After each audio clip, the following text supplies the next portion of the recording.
Hello दोस्तों, नमस्कार। मैं विपिन सर, विपिन मैं चैनल पे आपका स्वागत करता हूँ।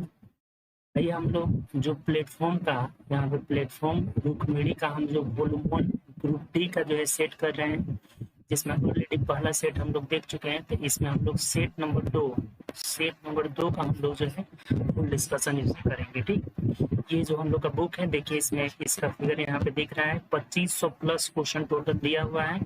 ये नया बुक निकला हुआ है वॉल्यूम 1, सिर्फ इसमें ग्रुप डी का टोटल क्वेश्चन दिया हुआ है 2500 प्लस। ये एक एक सेट हम लोग को डेली इसमें करना है और इस पे हम लोग ज़्यादा से ज़्यादा जो है इसको प्रैक्टिस करेंगे, ताकि इससे बहुत ज़्यादा क्वेश्चन जो है हम लोग का इस टाइप का क्वेश्चन जो है एग्जाम में पूछा जाएगा। ठीक, और ये बहुत हेल्पफुल होगा आपके लिए।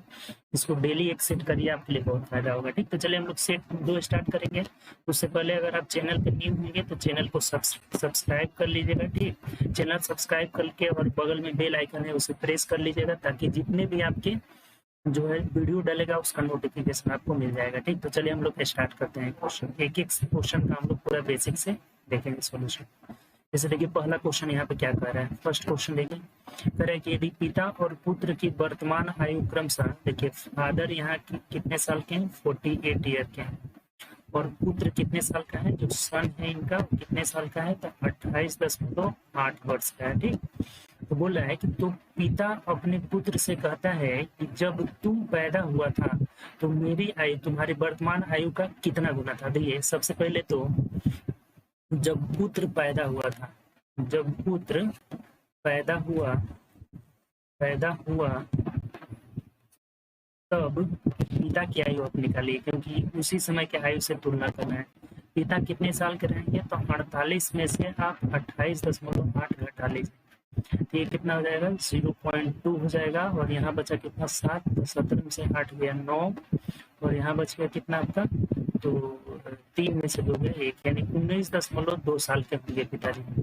तो अब बोला है कि यहाँ पे बोला हुआ है कि जब तुम पैदा हुए थे तब मेरी आयु तुम्हारी वर्तमान आयु का कितनी गुनी थी, तुम्हारी वर्तमान आयु। तो इसकी आयु मतलब जो पिता की आयु है 19.2, ये जो आयु पुत्र का वर्तमान आयु 28.8 का कितनी गुनी थी, मान लेते हैं 100। तो यहाँ से x का मान नहीं निकल जाएगा, 19.2 बट्टा 28.8 हो जाएगा। देखिए पॉइंट से पॉइंट खत्म हो गया। देखिए ये कट जा रहा है, किसी न किसी से कट जाएगा। देखिए तो कट जा रहा है ये 81 दूना 2 एकम 2, 91 दूना कट जाएगा ना। 91 में अगर 2 से गुना करेंगे तो 2 एकम 2 और 9 दूना 18, 6 से कट जा रहा है। 91 छके 6 से भी नहीं कट रहा है, कटा करके देख लीजिए किससे कटा। अच्छा 2 से कटे ना, 2 से अगर कटाते हैं तो 2 9 18, 2 9 18 हो जाएगा। उसके बाद से 2 छके 12 हो जाएगा। यहाँ 2 से कटाएंगे तो 2 एकम 2, 2 चौके 8, 2 चौके 8 हो जाएगा। ठीक, और देखिए 24 से कट जा रहा है, 24 चौको 96 और 24 छके 144, यानी कि फिर ये 2 और ये 3 हो जाएगा। तो 2/3 गुना था, यही आंसर हो जाएगा। देखिए 2/3 यहाँ दिया हुआ ना, 2 तिहाई था, तो 2 तिहाई हमारा राइट आंसर हो जाएगा। बताइए समझे कि नहीं समझे। बढ़िया क्वेश्चन है, एक बार और आप समझ लीजिए इस क्वेश्चन को। सबसे पहले तो पिताजी का और सन दोनों का आयु दिया हुआ था। कह रहा है कि जब पुत्र पैदा हुआ तब पिता की आयु हमें निकालना है, जो कि कितना दे रहा है, 19.2 वर्ष। तो ये 19.2 वर्ष इस पुत्र की वर्तमान आयु का कितना गुना है, तो कितना गुना है, 2/3 गुना है। तो ऑप्शन नंबर बी हो जाएगा। अच्छा क्वेश्चन था। चलिए आगे बढ़ते हैं नेक्स्ट क्वेश्चन। 2 नंबर क्वेश्चन देखिएगा, बोला हुआ है कि मान ले कि 3 बिंदु ABC कोई त्रिभुज है। जैसे ये एक त्रिभुज है और इसका निर्देशांक दिया हुआ है। यहाँ ए का निर्देशांक दिया हुआ है 0-1, और बी का निर्देशांक दिया हुआ है कितना, तो 0-3 दिया हुआ है, और सी का निर्देशांक दिया हुआ है 2,1 दिया हुआ है। ठीक, कह रहा है कि त्रिभुज ABC का क्षेत्रफल Δ1 है। ये त्रिभुज जो ABC है इसका एरिया कितना है, Δ1 है। ठीक, और उसके बाद कह रहा है कि त्रिभुज 2 उस त्रिभुज का क्षेत्रफल है जो त्रिभुज की भुजाओं के मध्य बिंदु, जैसे इसके मध्य बिंदु को मिलाने से एक जो त्रिभुज बन रहा है, त्रिभुज ये त्रिभुज जो बन रहा है DEF, ये इसका नाम क्या है, DEF, इसका नाम दे दीजिए DEF।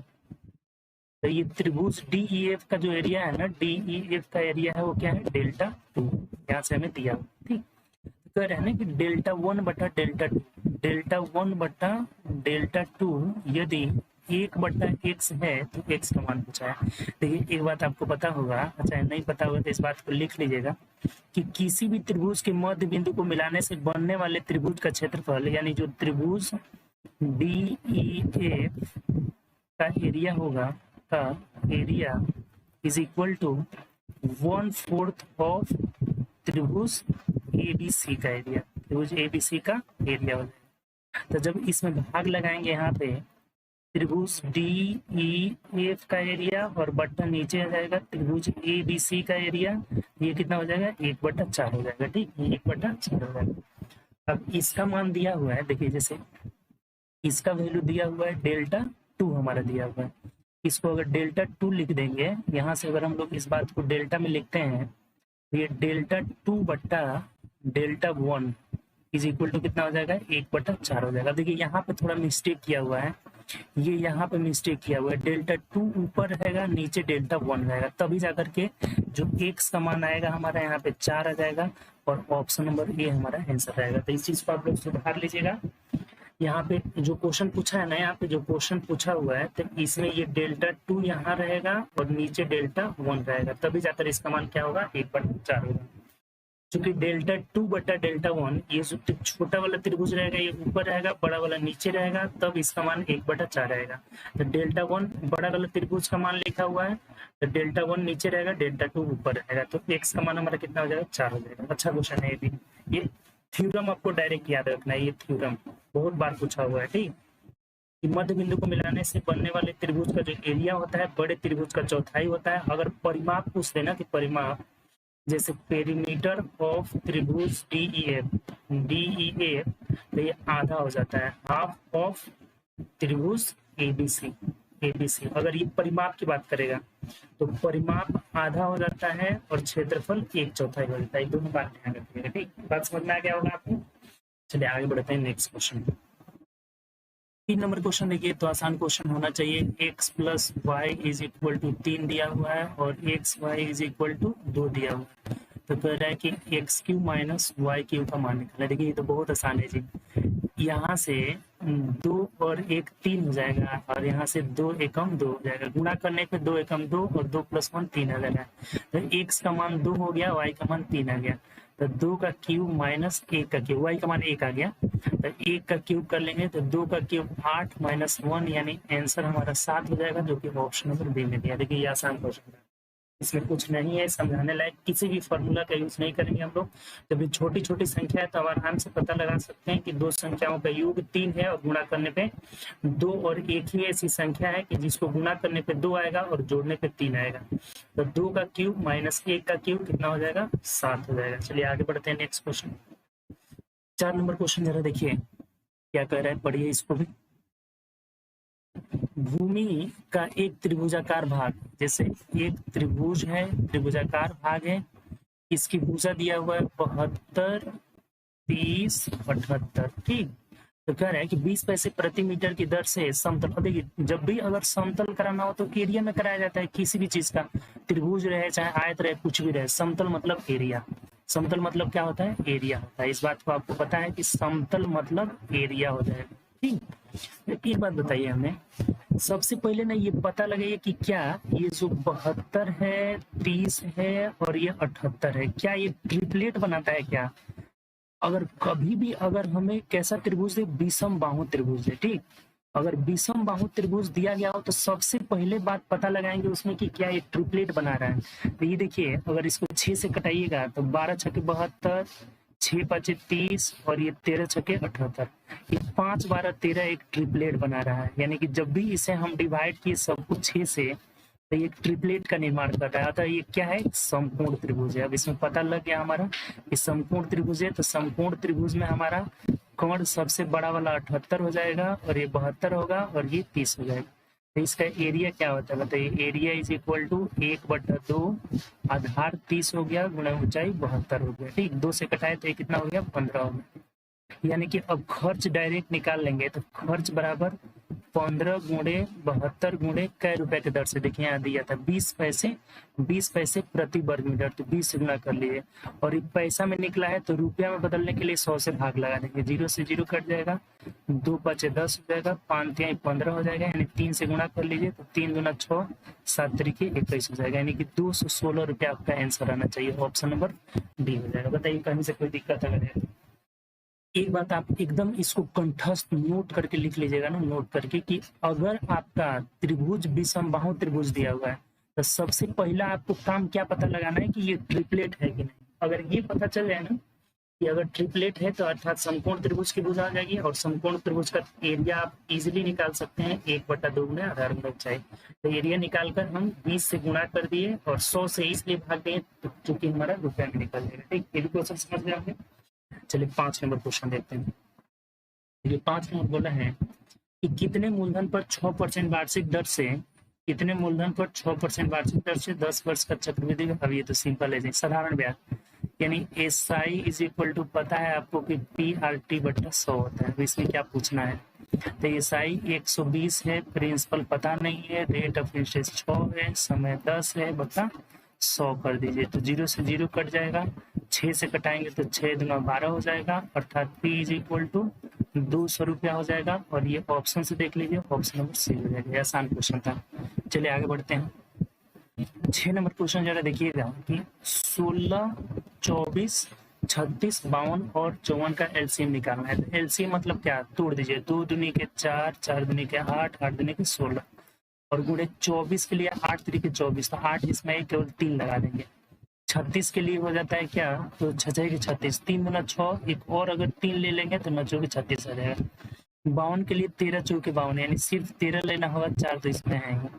54 के लिए 9 छक्के 54, अच्छा 27 गुना 54 होता है, तो एक 3 ले लेंगे तो 27 गुना 54 हो जाएगा। अभी इसको गुणा कर लीजिए, देखिए ये 3 4 को 2 है तो 16 हो जाएगा, गुणे 3 है तो 27 हो जाएगा, गुणे 13 हो जाएगा। अब गुणा कर लेना है आपको, जैसे मान लीजिए 16 और गुणे 13 7 91 का 1 हासिल 9 हो जाएगा, 13 दूना 26 और 9 कितना हो जाएगा, 35 हो जाएगा।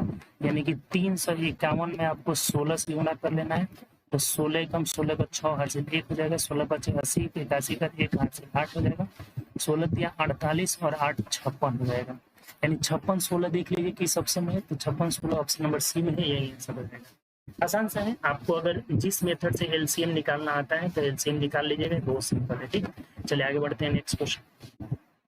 ये देखिए तो और आसान क्वेश्चन आ गया। 55 में 11 से पहले कटा लेते हैं तो 5 वक्त में कटेगा, अर्थात 5 प्लस, अब इस ब्रैकेट को तोड़ लीजिए, अर्थात 18 में से 6 गया 12 और गुणे 9, तो 12 9 108 और प्लस 5 यानी कि 113 हो जाएगा। ठीक, ऑप्शन नंबर डी हो जाएगा। ये भी आसान सा था। आगे बढ़िए 8 नंबर क्वेश्चन देखिएगा। बोला है कि 7 के पावर इसमें 25 से विभाजित करना। देखिए सबसे पहला काम क्या करिए, 7 के पावर 21 इसमें से कॉमन ले लेंगे, क्योंकि 7 के पावर 21, 7 के पावर 22, 7 के पावर 23, 7 के पावर 24 सब जोड़ में है, तो यहाँ हो जाएगा 1 प्लस यहाँ 7 के पावर 1 बचेगा यानी 7 हो जाएगा, प्लस यहाँ 7 के पावर 2 बचेगा यानी 7 7 49 बचेगा, प्लस यहाँ 7 के पावर 3 यानी कि 343 हो जाएगा। ठीक, 7 के पावर 3 मतलब 343, 7 7 49, 7 चौक 28 और 5, ठीक 28 और 6 1 मिनट रुक जाइए, 7 9 13 सही है 34। देखिए ये क्या आ जाएगा, तो 7 के पावर 21 गुणे ये सबको जोड़ लीजिए, तो 9 और 1 10, 7 17 और 3 20 पर 0 हासिल 2 हो जाएगा, 4 4 8 2 10 पर 0 हासिल 1 हो जाएगा, और 3 1 4 हो जाएगा। और बोला है कि इससे हमें कितना से भाग देना है, 25 से भाग लेना है। बताइए 25 से ये पूरा पूरी कट जा रहा है, 25 एक कम 16 मत में कट जाएगा, 16 5 80 8 16 2 32 8 40,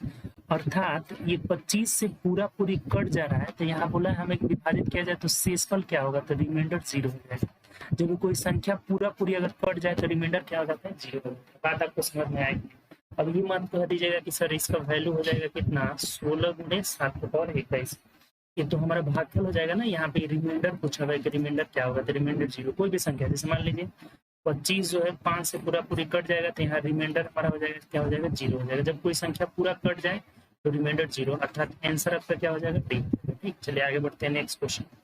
9 नंबर क्वेश्चन देखते हैं। कह रहे हैं कि दिए हुए प्रश्न को पढ़े तथा तय करें कि कौन सी सूचना प्रश्न का उत्तर देने के लिए पर्याप्त है। हमें बोला है कि एंगल ACD का मान निकालना है। देखिए पहला कथन में फिगर दिया है, दूसरा कथन में ये बना हुआ है, तो ये एंगल ACD का मान निकालना है। देखिए एक आपको थ्योरम पता होगा ना छोटा सा, कि अगर किसी भुजा को बढ़ाई जाए, अगर ये ABC एक ट्रायंगल है, तो ये भुजा अगर बढ़ाई जाए तो बहिष्कोण जो होता है ना, angle A plus angle B के बराबर हो जाएगा। इन दोनों कोणों के बराबर हो जाएगा। ये अल्फा है, अगर ये थीटा है तो ये थीटा प्लस अल्फा हो जाएगा। ये कितना हो जाएगा? थीटा प्लस अल्फा हो जाएगा। तो यहाँ से इस एंगल का अगर मान निकालना है तो आप इजिली निकाल सकते हैं इन दोनों का योग, यानी कितना हो जाएगा? 9 2 11 का 1 से 1 हो जाएगा, 7 6 13 1 14 हो जाएगा। यानी कि पहला जो कथन है ना, इसे हम आराम से निकाल सकते हैं। अब दूसरे कथन की ओर जब बढ़ते हैं, यहाँ बोला हुआ है कि angle ACB is equal to 180 minus x. अब देखिए इसमें एक्स का मान आपको पता ही नहीं है, तो कैसे आप इस इक्वेशन को सॉल्व कर सकते हैं? यानी केवल एक पर्याप्त है, तो केवल एक पर्याप्त, यानी कौन सा आंसर हो जाएगा? ऑप्शन नंबर बी हो जाएगा। यानी केवल पहला फिगर से आप इस क्वेश्चन का आंसर इजिली आप निकाल सकते हैं। ठीक, तो इसलिए हमारा बी आंसर हो जाएगा। ठीक, चलिए आगे बढ़ते हैं। नेक्स्ट क्वेश्चन 10 नंबर कह रहे हैं कि रंजीत किसी कार्य को 25 दिन में कर सकता है, पूरा कर सकता है, जबकि अंजी को ए लिख देते हैं। रंजीत और अंजी जो है 20 दिन में कर सकता है। ठीक, कह रहा है कि 5 दिन। सबसे पहले तो टोटल वर्क निकाल लीजिए, कितना हो जाएगा? 100 हो जाएगा। इसका क्षमता 25 चौके 100, इसका 20 25 100। ठीक, 5 दिनों तक एक साथ काम करते हैं, तो 5 दिन तक काम करेंगे तो 5 4 9 गुणे 5, यानी कितना काम कर लेंगे? 45। तो इसमें से 45 आप घटा लीजिए तो शेष 55 बच जाएगा। तो अब क्या कर रहे हैं? अंजी शेष काम को खत्म करने में कितना समय लगेगा? तो अंजी मतलब 5 क्षमता से, तो अंजी काम को शेष काम यानी 55 काम को करने में अंजी का क्षमता 5 है, यानी कितना दिन? तो 11 दिन ले लेगा, और ये हमारा आंसर हो जाएगा। ऑप्शन नंबर बी हो जाएगा। ये बिल्कुल आसान क्वेश्चन था। ठीक, चलिए आगे बढ़ते हैं। नेक्स्ट क्वेश्चन देखिए 11 नंबर क्वेश्चन की ओर बढ़ते हैं। बोला है कि एक समांतर चतुर्भुज PQRS की भुजाओं की लंबाई 8 12 दिया हुआ है। देखिए समांतर चतुर्भुज मतलब क्या होता है कि जिसकी आमने सामने की भुजाएं बराबर होती है। जैसे ये PQRS एक अगर समांतर चतुर्भुज हो गया तो ये 12 दिया है, ये 8 दिया हुआ है, ये भी 12 हो जाएगा, ये भी 8 हो जाएगा। ठीक, और इसका ये एक विकर्ण हो गया और ये एक विकर्ण हो गया। ठीक, तो एक विकर्ण दिया हुआ है 10 और एक, देखिए सबसे पहले तो इसका एक थ्योरम होता है। थ्योरम क्या होता है? तो 2 गुणे भुजाओं के वर्गों का योग। भुजा 2 ये होता है इसमें, यानी कि PQ स्क्वायर प्लस QR का whole square is equal to विकर्णों के वर्गों का योग, यानी कि PR का होल स्क्वायर प्लस QS का होल स्क्वायर। ठीक, ये बात ध्यान रखिएगा। ये थ्योरम याद रहेगा तो भी ये क्वेश्चन आपसे बनेगा, नहीं तो नहीं बनेगा, छोड़ना पड़ेगा। ठीक, ये थ्योरम याद रखिएगा। 2 गुणे भुजाओं के वर्गों का योग बराबर विकर्णों के वर्गों का योग के बराबर होता है। तो 2 इंटू 12 12 है 144 प्लस 8 8 64 हो जाएगा, इज इक्वल टू PQ मतलब एक, PR मतलब एक 10 दिया हुआ है, तो 10 दाएं पे 100 प्लस 1 पता नहीं, x मान लेते हैं। तो देखिए कितना हो जाएगा? तो 6 4 10, 2 गुणे 6 4 10, 4 4 8 होगा ना जी, 4 4 8 हो जाएगा, और ये हो जाएगा 6 4 10 और 0 हर से 1 हो जाएगा, यानी कि 208 बराबर 100 प्लस x हो जाएगा, यानी x स्क्वायर हो गया यहाँ पे, x स्क्वायर होगा। तो x square is equal to ये हो जाएगा हमारा कितना? 408 माइनस 100 हो जाएगा, यानी x square is equal to 308 हो गया। ठीक, 308 देख लीजिए फिर से एक बार। 12 बड़े हैं 144 हो जाएगा, और 8 8 64, एक 12 और एक 8 है, ये कितना हो जा रहा है? 4 4 8 हो जा रहा है, 6 4 10 को 0 8 से 1 हो जाएगा, 208 दूना 416 हो जाएगा ना, यहाँ पे मिस्टेक हो गया। 416 में से 300 ये 16 हो जाएगा, यानी 316 का वर्गमूल ले लेना है। x इज इक्वल टू हो जाएगा रूट अंडर 316। देखिए इसमें 18 18 324 होता है, यानी कि 18 के आसपास है, तो यही वाला ऑप्शन मिल रहा है। ये x का मान हो जाएगा 17.8 सेंटीमीटर, यही आंसर हो जाएगा। देखिए आगे अब जाने की आपको जरूरत नहीं है, यही ऑप्शन हो जाएगा, ऑप्शन नंबर डी। 17.5 बहुत कम है, नहीं होगा। 18 का होल स्क्वायर 324 के बहुत नजदीक है, तो यही नजदीक आ रहा है 17.8। नहीं तो आप इसका वर्गमूल निकाल सकते हैं, 316 का भाग विधि से आप वर्गमूल निकाल सकते हैं, नहीं आएगा। ठीक, तो आंसर कितना हो जाएगा हमारा? 17.8। ये अच्छा क्वेश्चन है, ये थ्योरम आप ध्यान रखिएगा। समांतर चतुर्भुज के भुजाओं और विकर्णों में ये रिलेशन होता है। ठीक, चलिए आगे बढ़ते हैं नेक्स्ट क्वेश्चन। चलिए 12 नंबर क्वेश्चन देखते हैं। कह रहा है कि दो सह-अभाज्य संख्या ए और बी का लघुत्तम समापवर्तक ए बी से बड़ा है, क्या होगा ये पूछा है। देखिए कभी भी दो अगर सह-अभाज्य संख्या है, कल भी आपको बताया था कि सह-अभाज्य संख्या यानी कि उसका HCF हमेशा 1 होता है, और जो LCM होता है ना, LCM उनका गुणनफल होता है।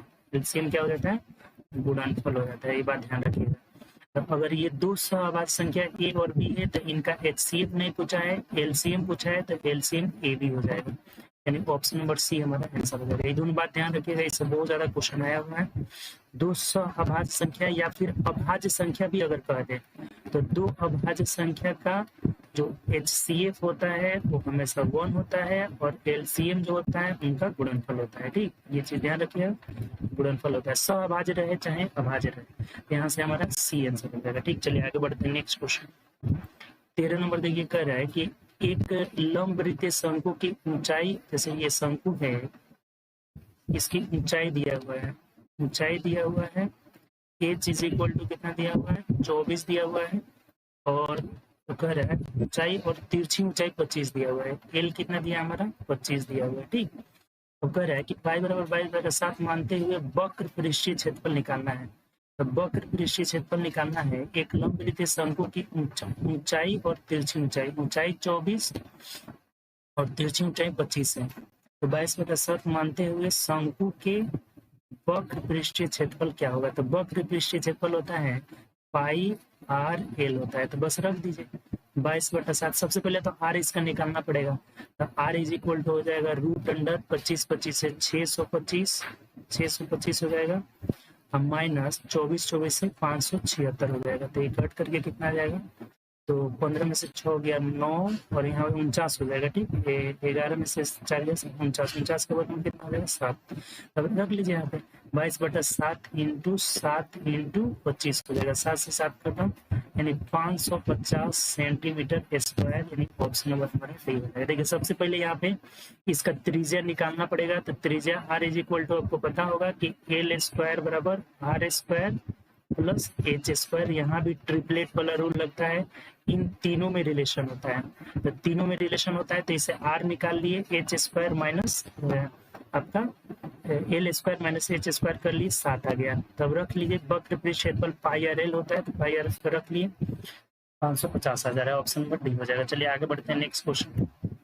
14 नंबर क्वेश्चन देखिएगा, कह रहा है कि पानी के एक टैंक के 3 पाइप XYZ के माध्यम से 5 घंटे में भरा जाता है।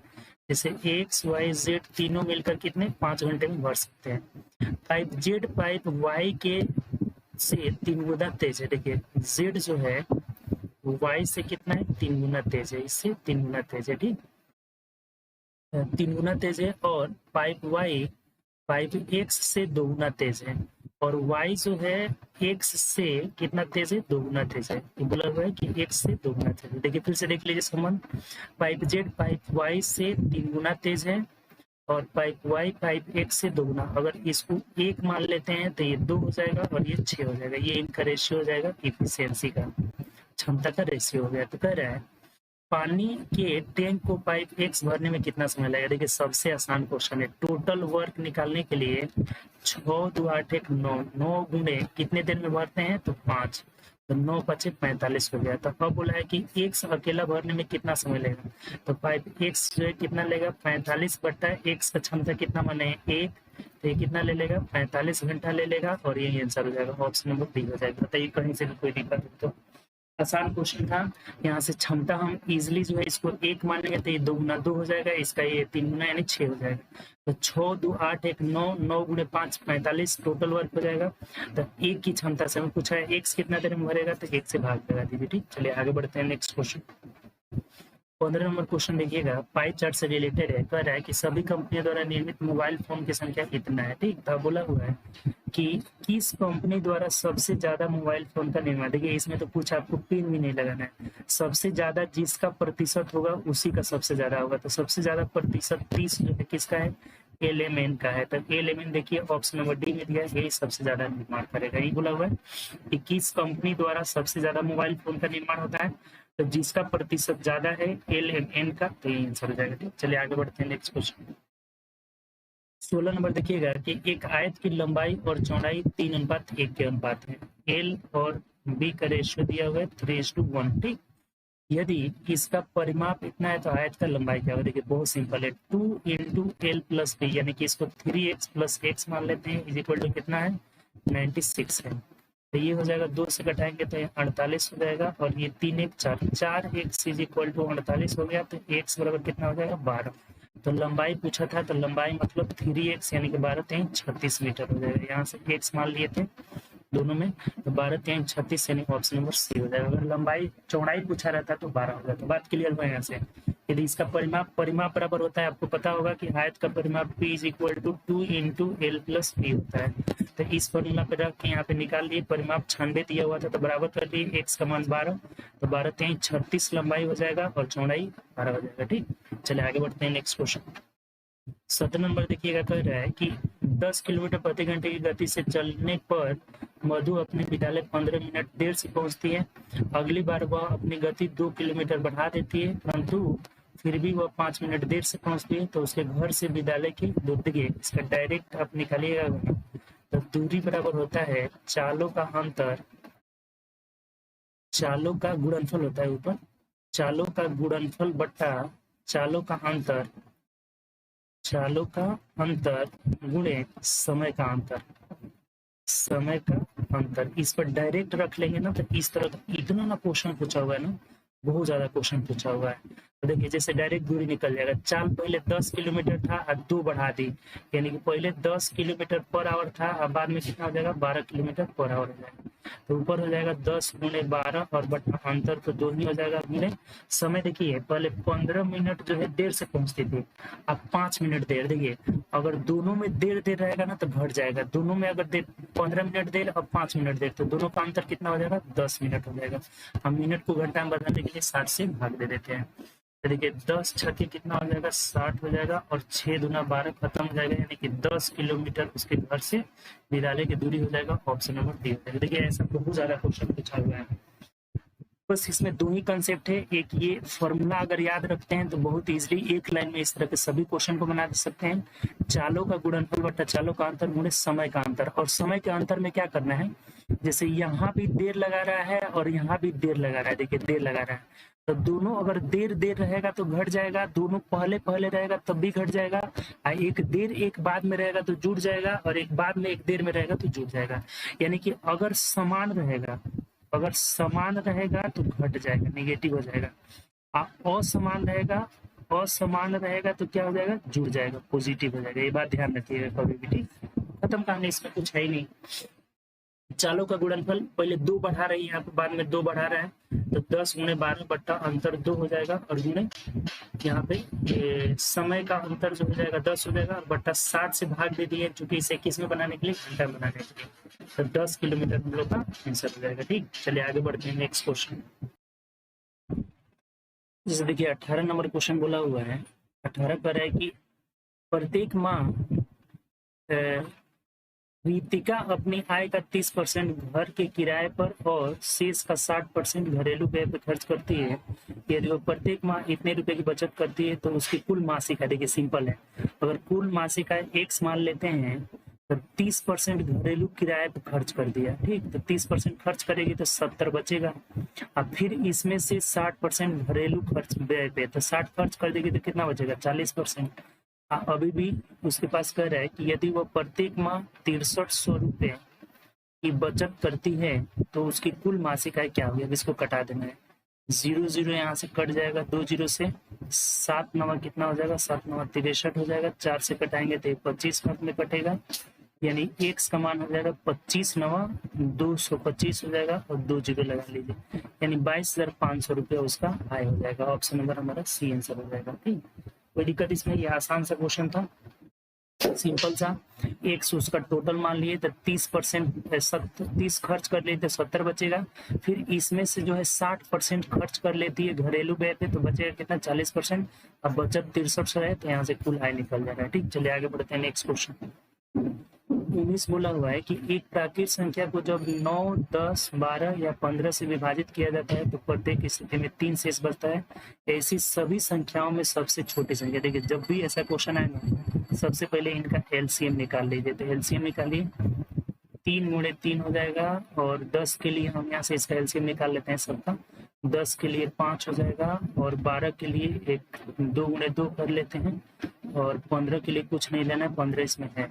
तो 3 तरीके 9 बचे, ये हो जाएगा 5 चौको 20, 60 में 120 हो जाएगा। लेकिन ये बोलता है कि प्रत्येक दशा में 3 शेष बचा है, तो 3 शेष, जितना शेष बचाना हो ना वो इसमें जोड़ लिया जाता है, अर्थात 123 जो हो जाएगा हमारा आंसर हो जाएगा। ऑप्शन से देख लीजिए, ऑप्शन नंबर ए हो जाएगा। बताइए कोई भी इसमें दिक्कत, कभी भी अगर बोला जाए कि इतना इतना इतना से भाग देने पर प्रत्येक दशा में 3 शेष बचता है, तो सबसे पहले इनका एलसीएम निकाल लीजिए, और एलसीएम में जो शेष बचाना है उसे जोड़ देंगे, अर्थात हमारी जो संख्या हो जाएगी 123 हो जाएगी।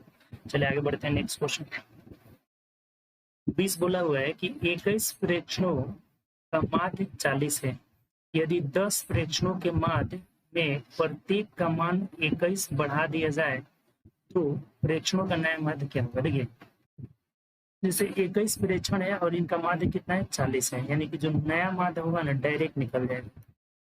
नया माध्य इज इक्वल टू पुराना माध्य हमारा 40 है, इसमें बढ़ाना है 21 बढ़ाना है कितना में 10 में, तो 10 में अगर 21 बढ़ा रहे हैं यानी कि 210 बढ़ा रहे हैं, टोटल कितना है 21 प्रेक्षण है, तो 21 से भाग दे देंगे, अर्थात 10 हमारा बढ़ जाएगा, तो 40 10 50 हो जाएगा, नया माध्य हो जाएगा। ऑप्शन से मिला लीजिए तो ऑप्शन नंबर डी हो जाएगा।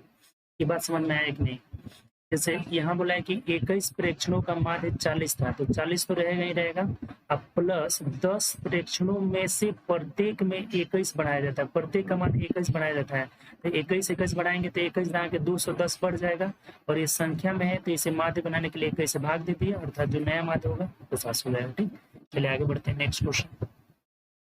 21 नंबर पढ़िएगा कि 48 लोग किसी काम को 17 दिन में कर सकते हैं। 48 लोग 17 दिन में कर सकते हैं, तो यदि 6 दिन बाद 4 कामगार काम छोड़कर चले जाते हैं, यानी कि 48 गुणे 6 दिन बाद 4 कामगार काम छोड़कर चले जाते हैं, तो इसके बाद काम पूरा करने में कितने दिन लगेंगे। ठीक, देखिए इसको डायरेक्ट आप निकाल सकते हैं। अगर 48 आदमी 17 दिन में काम करते हैं और 6 दिन का काम हो गया, तो शेष काम बच गया 48 गुणे 11।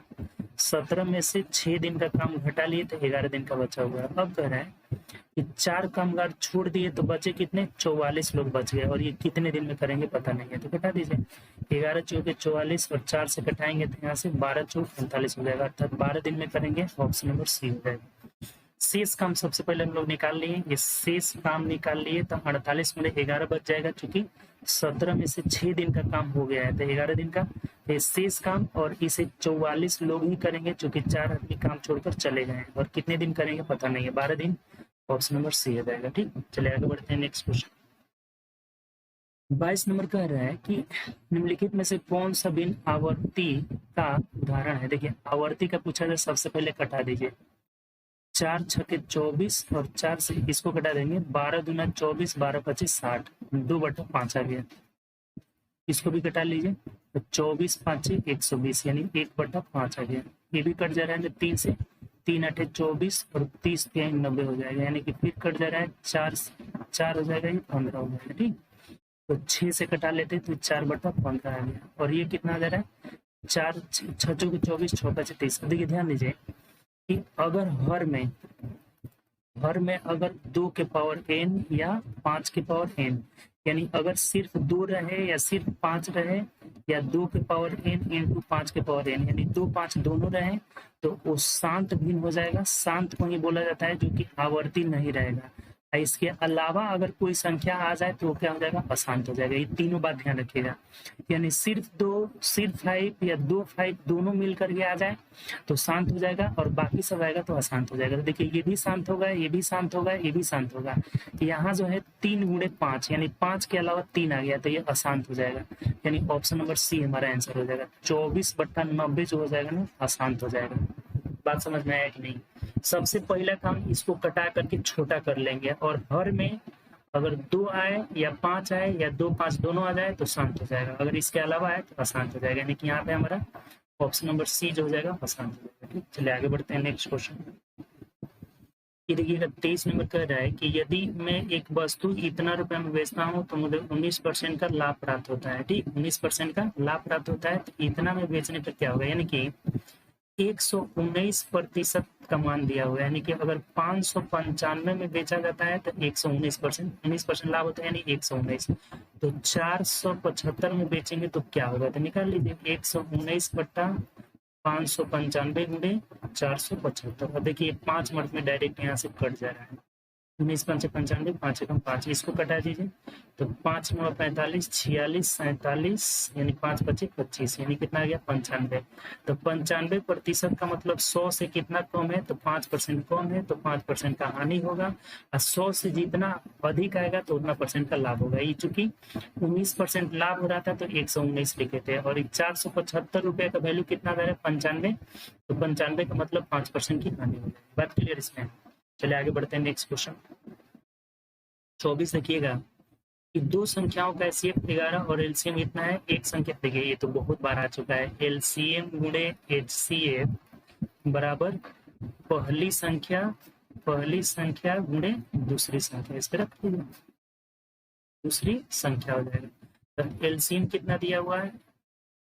330 दिया हुआ है, और HCF 11 दिया हुआ है। पहली संख्या 55 है तो दूसरी संख्या x। 11 25 55 हो गया, 5 से कटाएंगे तो 5 6 30, 5 6 30, यानी 66 हो जाएगा। ऑप्शन नंबर सी हो जाएगा। ये कुछ नहीं इस क्वेश्चन में। चलिए आगे बढ़ते हैं नेक्स्ट क्वेश्चन। 25 देखिएगा कि दो संख्याओं का एलसीएम और एचसीएफ इतना और इतना है। यदि पहली संख्या, ये भी तो वही हो गया जी, दूसरी संख्या निकालें। यानी कि 4284 गुणे 32 बराबर 672 गुणे x। अब कटा दीजिए इसको। देखिए 16 से कटाएंगे तो 16 दूना 32, और ये हो जाएगा 16 16 48, 16 चौके 64, 65 66 67, और 16 दूना 32, 42 मिनट में कट जा रहा है। फिर 2 से कटाए हैं तो 21 मिनट में। फिर अगर इसको 21 से कटाते हैं तो 21 दूना 42 और 21 चौके 84 हो जाएगा, यानी कि 204। ऑप्शन नंबर बी हो जाएगा। कुछ नहीं था इसमें, बस कटा लेना था। 2 क्वेश्चन डायरेक्ट लगातार उसी पे दिया हुआ है, पहली संख्या गुणे दूसरी संख्या। एलसीएम गुणे एचसीएफ बराबर पहली संख्या गुणे दूसरी संख्या। चलिए अगला क्वेश्चन देखते हैं। 26 नंबर देखिएगा, ये देखिए आसान क्वेश्चन है। a माइनस 1/a बराबर अगर 7 है तो बोला है कि a square plus 1/a square is equal to 7 square plus 2 हो जाएगा। यानी कि 7 7 49 प्लस 2 कितना हो जाएगा? 51 हो जाएगा, और ये हमारा आंसर हो जाएगा। ऑप्शन नंबर ए हो जाएगा। जब भी अगर दो बातें दिया रहे, x प्लस 1/x बराबर a रहे, यहाँ से वर्ग करेंगे तो x square plus 1/x square बराबर a स्क्वायर माइनस 2 हो जाएगा।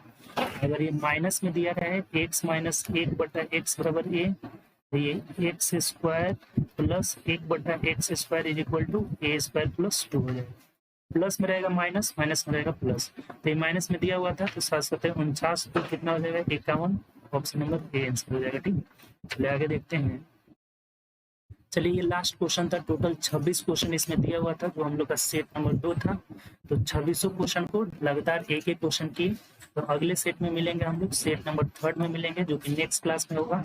ज्यादा से ज्यादा प्रैक्टिस करिए, जितना प्रैक्टिस करिएगा उतना ही आपका स्पीड बढ़ेगा। ठीक, तो प्रैक्टिस करते रहिए, और जो भी क्वेश्चन अगर डाउट होगा तो आप जो नंबर है हमारा, नंबर पे भी भेज सकते हैं, और ऐसे कमेंट करके भी आप पूछ सकते हैं। ठीक, तो चलिए अगले क्लास में मिलेंगे। Okay bye, take care.